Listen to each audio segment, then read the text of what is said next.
اگر آپ چاہتے ہیں کہ آپ کے بچے کی گروتھ صرف صحیح نہ ہو بلکہ کلینکل بہترین لیول پر ہو، اگر آپ چاہتے ہیں کہ دماغ، ہڈیاں اور امیون سسٹم تینوں ایک ساتھ مضبوط ہوں، تو میں ہوں ڈاکٹر شعیب ریاض، فارماسسٹ، اور آج میں آپ کو لیکٹو گرو 3 کے بارے میں سائنٹیفک انداز میں گائیڈ کرنے جا رہا ہوں۔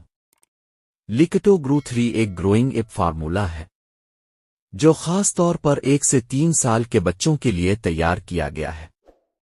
اس عمر میں بچہ صرف جسمانی طور پر نہیں بڑھتا بلکہ دماغ کے کنیکشن سیکھنے کی صلاحیت اور امیون سسٹم اسی فیز میں بننا شروع ہوتے ہیں۔ اسی لیے اس عمر میں دیا جانے والا غذائی فارمولا بچے کی آئندہ زندگی کی بنیاد طے کرتا ہے۔ 1. دماغی نشو و نما۔ اس میں موجود آلہ اور آئرن دماغ کے نیورونز اور آکسیجن سپلائی کو بہتر کرنے میں مدد دیتے ہیں۔ اس سے بچے کی سیکھنے، توجہ رکھنے اور ردعمل کی رفتار بہتر ہوتی ہے۔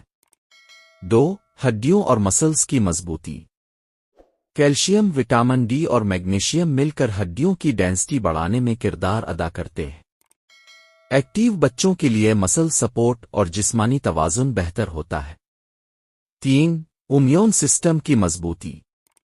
زنک اور وٹامن سی جسم کے قدرتی دفاعی نظام کو مضبوط کرتے ہیں، بار بار چھوٹے موٹے انفیکشن اور بیمار پڑنے کی شرح میں کمی لانے میں مدد۔ 4. Sugar free advantage. اس میں اضافی شوگر شامل نہیں، وزن بڑھنے اور شوگر کروننگ کی عادت پڑنے کا رسک کم۔ استعمال / بنانے کا مکمل طریقہ، کلینکل سیف پریکٹس۔ 1. ہاتھ اچھی طرح دھو لیں۔ 2. فیڈر کپ صاف اور خشک ہو۔ 3. پانی پہلے آبال پھر نیم گرم ہونے پر استعمال کریں۔ 4. فارمولا ہمیشہ پہلے پانی میں ڈالا جائے تاکہ گٹھلیاں نہ بنیں۔ 5. پیک پر دی گئی فیڈنگ ٹیبل کے مطابق پیمائش پوری رکھیں۔ 6. تیار ہونے کے بعد 30-40 منٹ کے اندر اندر استعمال کر لیں۔ 7. کھانے کے فوراً بعد فارمولا نہ دیں، وقفہ رکھیں۔ 8. بچے کی عمر اور ڈاکٹر کی ہدایت کے مطابق روزانہ کی مقدار ایڈجسٹ کریں۔ یاد رکھیں، 1 سے 3 سال کی عمر وہ وقت ہے جب غذائیت مستقبل کی کارکردگی کا معیار مقرر کرتی ہے۔ درست فارمولا درست طریقے سے درست وقت میں دینے سے بچے کی گروتھ ایک پریڈکٹیبل اور محفوظ سمت میں جاتی ہے۔ یہی وجہ ہے کہ لیکٹو گرو 3 کو اس ایج گروپ میں غذائی سپورٹ کے لیے منتخب کیا جاتا ہے۔ تیاری۔ دودھ کا پاؤڈر عموماً کارخانوں میں تیار کیا جاتا ہے۔ سب سے پہلے تازہ دودھ کو صاف کیا جاتا ہے، پھر بھاپ اور گرمی کے ذریعے اس میں سے پانی کو نکال دیا جاتا ہے۔ جب سارا پانی ختم ہو جاتا ہے تو دودھ خشک شکل یعنی پاؤڈر کی صورت اختیار کر لیتا ہے۔ اسے پیک کر کے بازار میں فروخت کے لیے بھیج دیا جاتا ہے۔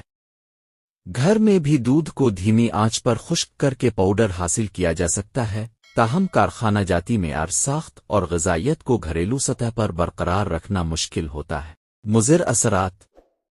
عام حالت میں دودھ کا پاؤڈر محفوظ سمجھا جاتا ہے، لیکن چند لوگوں میں مندرجہ ذیل مسائل ظاہر ہو سکتے ہیں۔ جن افراد میں لیکٹوز عدم برداشت ہو ان میں پیٹ درد، گیس اور پتلا پاخانہ ہو سکتا ہے۔ زیادہ گرمی میں تیار کیا گیا پاؤڈر بعض غذائی اجزاء کو کمزور کر دیتا ہے اور کچھ پروٹین ہضم ہونے میں دشوار ہو جاتے ہیں۔ اگر اس میں چینی یا کیمیکل ملائے گئے ہوں تو وزن بڑھنے یا شوگر کے مرض میں اضافہ ہو سکتا ہے۔ بے احتیاطی سے زیادہ مقدار میں استعمال کرنے سے کولیسٹرول اور نظام ہضم متاثر ہو سکتا ہے۔ نتیجہ خلاصہ یہ کہ دودھ کا پاؤڈر ذخیرہ کرنے اور ہنگامی ضرورت میں استعمال کے لیے مفید ہے، مگر اس کا روزانہ اور زیادہ استعمال ہر شخص کے لیے مناسب نہیں، خاص طور پر جنہیں لیکٹوز کا مسئلہ ہو یا ذیابیطس جیسی بیماریاں ہوں۔ وہ ڈاکٹر سے مشورہ کیے بغیر استعمال نہ کریں۔ شکریہ، اللہ حافظ۔